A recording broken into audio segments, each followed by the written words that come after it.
E11, E12, E14 grid రోడ్ల వద్ద మాత్రం అండర్ పాస్ లేకుండా బైపాస్ నిర్మాణం పూర్తి చేశారు. అంటే బైపాస్ క్రాస్ అయ్యే ప్రాంతాల్లో ఆ 4 గ్రిడ్ రోడ్లు శాశ్వతంగా మూసుకుపోతాయి. ఈ గ్రిడ్ రోడ్లపై రాకపోకలు సాగించే వాళ్ళు బైపాస్ దాటి వెళ్లాలంటే మరో ప్రత్యామ్నాయ మార్గంలో వెళ్ళక తప్పని పరిస్థితి నెలకొంది. ఈ విషయం తెలిసిన గత వైకాపా ప్రభుత్వం ఏమాత్రం పట్టించుకోలేదు. దీంతో ఎన్హెచ్ఏ అధికారులు పనులు చేసేశారు.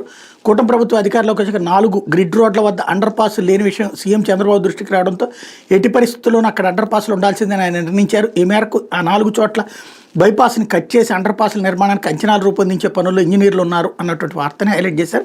తాజాగా చంద్రబాబు నాయుడు కేంద్ర రవాణా జాతీయ రహదారుల మంత్రి గడ్కరీతో మాట్లాడారు. రాజధాని పనులు వేగంగా జరుగుతున్న వేళ తొలుత బైపాస్ నిర్మాణం పూర్తి చేయాలని, ఆ తర్వాత 4 గ్రిడ్ రోడ్ల వద్ద అండర్ పాస్లు నిర్మించాలని ఇద్దరూ చర్చించి నిర్ణయించారు. ఒకవేళ ప్రస్తుతం బైపాస్ ఆపేసి 4 చోట్ల అండర్ పాస్ల నిర్మాణం పూర్తి చేయాలని మరో 15 నెలల సమయం పట్టే అవకాశం ఉండడంతో తొలుత బైపాస్ పూర్తి చేయడానికి సమ్మతించారు. దీంతో ఈ పనులు మరింత వేగంగా సాగనున్నాయి. వర్షాలు మొదలయ్యేలోపు జూన్ ఆఖరికి బైపాస్ అందుబాటులోకి వచ్చేలా పెండింగ్ పనులు పూర్తి చేస్తామని ఎన్హెచ్ఏ వర్గాలు పేర్కొన్నాయి అన్నటువంటి వార్తని హైలైట్ చేశారు. ఇక్కడ విశేషం ఏంటంటే ఒక క్రెడిట్ గ్రాబింగ్ వ్యవహారం అన్నమాట.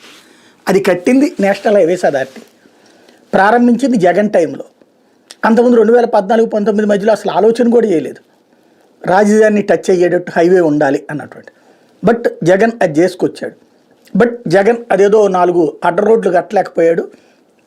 దాంతో చంద్రబాబు నాయుడు సీరియస్గా తీసుకున్నారు. అంటే బాబు వల్లనే ఇది అవుతోంది అన్నటువంటి ఒక ఫీలింగ్ కల్పించాలి ఇక్కడ, అంతే.